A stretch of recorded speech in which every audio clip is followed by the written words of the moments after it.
What is the difference between a preferred DNS server and an alternate DNS server?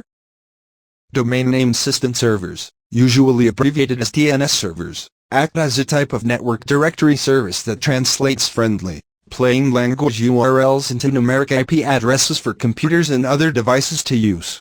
Without a connection to a working DNS server, your computer would be unable to access anything on the internet. Because of the importance of having a working DNS server all the time, most computers support the use of an alternate DNS server in case the primary one is unreachable. DNS in a nutshell. URLs such as www.how.com are used online since they are a lot more memorable than anonymous phone number like numerical IP addresses, for example, something like 52.3.77.115. But to reach a website, your browser still needs to know the actual IP address of your destination. And that means that computers need some way of converting URLs into IPs. To do this, they send requests to their designated DNS server and ask for the IP address that corresponds to a web link, or vice versa. The following illustration is from an excellent infographic that describes the domain name system.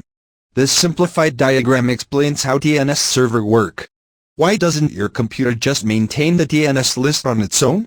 Well, by sending these requests to a remote server, local computers don't need to store large lists of IPs and URLs, which would be hard to keep up to date. How preferred and alternate DNS servers work together. Preferred DNS servers act as a device's first choice when making DNS requests. Alternate servers, on the other hand, are only used when the primary DNS server does not respond. They act as a backup for the DNS system as a whole. It's important to note that if a primary server is functioning properly but it can't convert a particular URL into an address, the device will not contact the alternate DNS to see if it has better luck.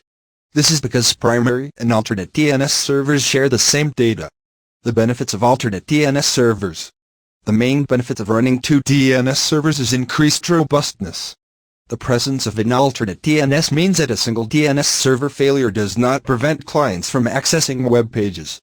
It allows devices to continue resolving addresses even if their primary server is down. Alternate DNS servers can sometimes also be used to share the load of DNS requests on busy networks. If the volume of requests at a given time is greater than the primary DNS can handle, it can pass some of these requests off to the secondary server. Keeping servers in sync. Ordinary users don't need to worry about this, but it is important that network managers keep alternate DNS servers up to date, otherwise, they might direct network clients to obsolete or inaccurate destinations.